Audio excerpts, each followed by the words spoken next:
नमस्कार. आज आपण एका जरा वेगळ्या पण खूप महत्वाच्या विषयावर बोलणार आहोत. आपल्या ज्या ऐतिहासिक इमारती आहेत त्यांना 2025च्या नियमानुसार अधिक पर्यावरणपूरक कसं बनवता येईल. हो, आणि आपल्याकडे याबद्दल बरीच नवी माहिती आहे जी यातले नियम आणि पद्धती स्पष्ट करते. बरोबर.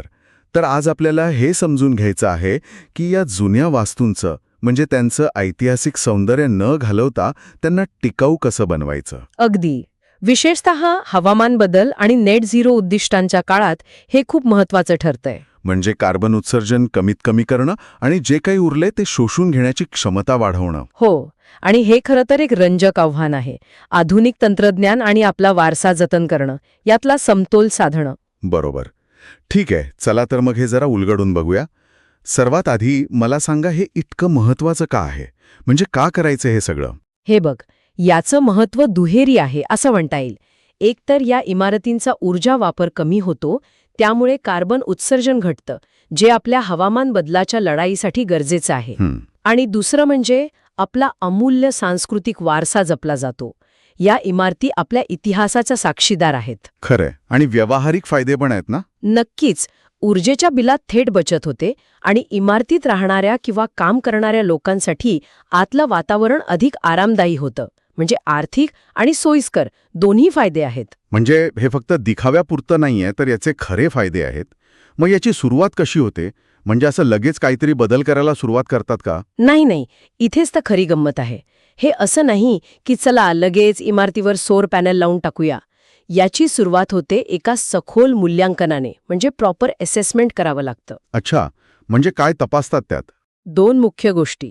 एक म्हणजे ऊर्जा ऑडिट, एनर्जी ऑडिट म्हणतात त्याला. यात इमारत नक्की कुठे आणि किती ऊर्जा वापरते, कुठे वाया जाते, हे अगदी बारकाईने तपासलं जातं. आणि दुसरी तितकीच महत्वाची गोष्ट म्हणजे वारसा परिणाम मूल्यांकन, म्हणजे हेरिटेज इम्पॅक्ट असेसमेंट. आपण जे बदल करणार आहोत त्याचा त्या वास्तूच्या ऐतिहासिक मूल्यावर, तिच्या दिसण्यावर, तिच्या मूळ रचनेवर काही नकारात्मक परिणाम होणार नाही ना, याची खात्री केली जाते. बरोबर. नाहीतर वारसा जपायच्या ऐवजी आपण त्याला धक्का पोचू. अगदी. आणि इथेच ना आजकाल डिजिटल मॉडेल्स खूप कामाला येतात. बिम म्हणजे बिल्डिंग इन्फॉर्मेशन मॉडेलिंग आणि बेम म्हणजे बिल्डिंग एनर्जी मॉडेलिंग. हे काय आहे नक्की? सोप्या भाषेत सांगायचं तर इमारतीची एक प्रकारे डिजिटल प्रतिकृती, एक 3D मॉडेल कॉम्प्युटरवर तयार केला जातो. मग या मॉडेलवरच आपण ऊर्जा वापर कसा आहे किंवा एखादा बदल केला, समजा इन्सुलेशन लावलं, तर त्याचा काय परिणाम होईल हे प्रत्यक्ष काम सुरू करण्याआधीच तपासू शकतो. अरे वा, म्हणजे चुका टाळता येतात आणि नियोजन अचूक होतं. बरोबर. महागड्या चुका आणि वेळ दोन्ही वाचतो. अच्छा, हे झालं नियोजनाबद्दल. मग प्रत्यक्ष इमारतीत नेमके कोणते बदल केले जातात? काही उदाहरणं देऊ शकाल का? हो, नक्कीच. सगळ्यात पहिलं आणि महत्वाचं म्हणजे इन्सुलेशन. म्हणजे उष्णता किंवा थंडी बाहेर जाऊ न देणं किंवा आत येऊ न देणं. अगदी. भिंती, छत आणि काही वेळा जमिनीला सुद्धा इन्सुलेशन लावलं जातं. पण इथे महत्वाचं काय ना, की हे इन्सुलेशन श्वास घेणारं असायला हवं. श्वास घेणारं म्हणजे त्यातून इमारतीच्या आत तयार होणारा ओलावा बाहेर पडू शकेल. जुन्या इमारतींमध्ये हे खूप महत्वाचं असतं, नाहीतर आतल्या आत दंपटपळा वाढून भिंती खराब होऊ शकतात. अच्छा. आणि त्यासाठी शक्यतो नैसर्गिक साहित्याचा वापर करतात, जसं की भांग, लाकूड फायबर, कॉर्क किंवा अगदी पातळ पण खूप प्रभावी असं एरोजेल सुद्धा वापरलं जातं काही ठिकाणी. ओके. आणि खिडक्यांचं काय? जुन्या इमारतींच्या खिडक्या तर खूप सुंदर असतात, त्या बदलतात का? शक्यतो नाही. मूळ ऐतिहासिक खिडक्या तशाच ठेवणं महत्वाचं असतं. त्या खूप चांगल्या स्थितीत नसतील तर त्यांची दुरुस्ती केली जाते. आणि त्यांची ऊर्जा कार्यक्षमता वाढवण्यासाठी त्यांना सेकंडरी ग्लेझिंग म्हणजे आतून दुसरी एक काच लावली जाते किंवा अगदी स्लिम डबल ग्लेझिंग जे पर्यायही आता उपलब्ध आहेत. थेट बदलण्याऐवजी हा मार्ग जास्त चांगला असतो. म्हणजे मूळ स्वरूप पण जपलं जातं आणि ऊर्जा पण वाचते. बरोबर. आणि इमारतीमधल्या इतर सिस्टम्स जसं की हीटिंग, कूलिंग, दिवे, हो, तिथेही मोठे बदल केले जातात. जुन्या जास्त वीज खाणाऱ्या HVAC सिस्टम्स काढून टाकून नवीन कार्यक्षम सिस्टम्स बसवतात. उदाहरणार्थ हीट पंप्स किंवा रेडियंट कूलिंग सिस्टम्स, ज्या खूप कमी ऊर्जा वापरतात. आणि दिवे, ते तर आता जवळपास सगळीकडेच LED वापरले जातात. त्याने विजेची खूप बचत होते. आणि सौर पॅनलचं काय? म्हणजे ऐतिहासिक इमारतींवर ते कसे बसवतात हे ऐकायला जरा म्हणजे कठीण वाटतंय. इमारतीचं रूप बदलणार नाही का? हां, हे एक महत्वाचा मुद्दा आहे. सौर पॅनल नक्कीच बसवता येतात, पण खूप विचारपूर्वक. ती अशा ठिकाणी आणि अशा पद्धतीने बसवतात की इमारतीच्या दर्शनी भागावरून ते कमीत कमी दिसतील. किंवा काही वेळा छताच्या डिझाईनमध्येच ती अशी मिसळून टाकतात की पटकन लक्षात येत नाहीत. इथे डिझाईन आणि तंत्रज्ञान दोन्हीचा कस लागतो. हे खरंच खूप इंटरेस्टिंग आहे. म्हणजे प्रत्येक गोष्टीचा किती बारकाईने विचार करावा लागतो.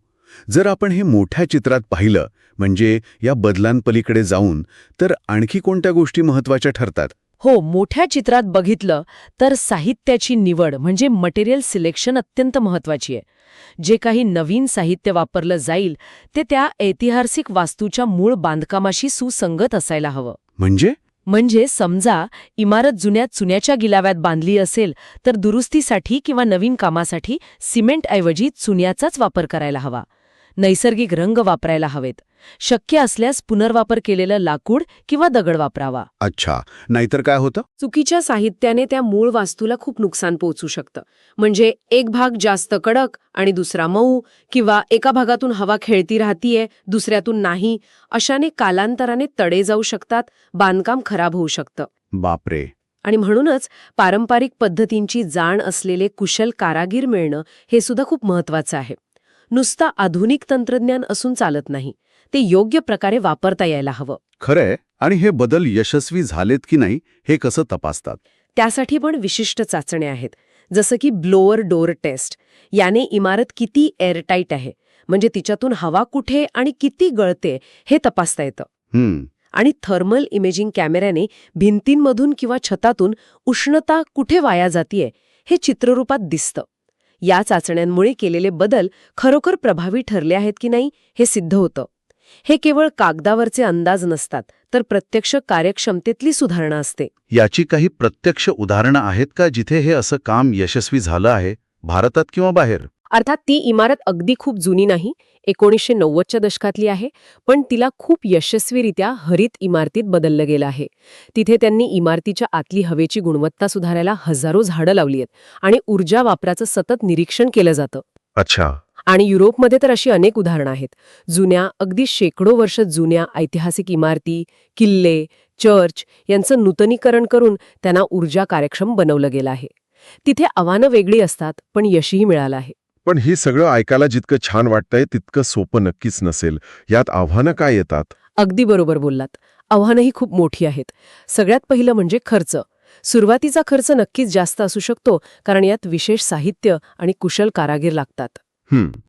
आणि नुकसानीचा धोका? तो सर्वात मोठा धोका आहे. जर काम अयोग्य पद्धतीने झालं किंवा चुकीचं साहित्य वापरलं गेलं तर त्या मौल्यवान ऐतिहासिक वास्तूला कायमचं नुकसान पोहोचू शकतं, जे कधीही भरून येणार नाही. खरंय. त्यामुळे एकीकडे आदर्श उद्दिष्ट असतात, म्हणजे जास्तीत जास्त ऊर्जा वाचवायची, कार्बन उत्सर्जन कमी करायचं, आणि दुसरीकडे प्रत्यक्ष कामातल्या मर्यादा असतात, जसं की बजेट, उपलब्ध तंत्रज्ञान, वास्तूची मूळ स्थिती. यात समतोल साधणं हीच खरी कसोटी असते. आणि यामुळे एक महत्त्वाचा प्रश्न निर्माण होतो की हे आदर्श आणि व्यवहार्यता यातला समतोल साधायचा कसा? खरंय. हा समतोल खूप नाजूक आणि महत्वाचा आहे. तर थोडक्यात सांगायचं झालं तर हवामान बदलाची उद्दिष्ट गाठायची असतील आणि आपला वारसाही जपायचा असेल तर ऐतिहासिक इमारतींचं हे हरित नूतनीकरण आव्हानात्मक नक्कीच आहे, पण ते आवश्यक आहे.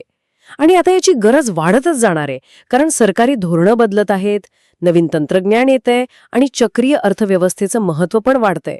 म्हणजे वस्तू वापरून फेकून देण्याऐवजी त्यांची दुरुस्ती, पुनर्वापर यावर भर दिला जातोय.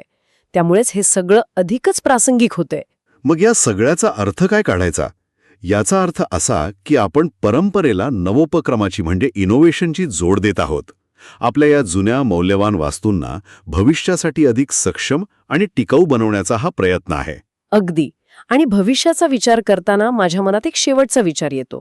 आपण आतापर्यंत ऊर्जा बचतीवर बोललो, पण भविष्यातलं नूतनीकरण या ऐतिहासिक वास्तूंचं मूळ स्वरूप जपून त्यांना हवामान बदलाच्या तीव्र परिणामांपासून, म्हणजे जसं की अतिवृष्टी, पूर किंवा उष्णतेच्या लाटा, कसं अधिक सुरक्षित ठेवू शकेल?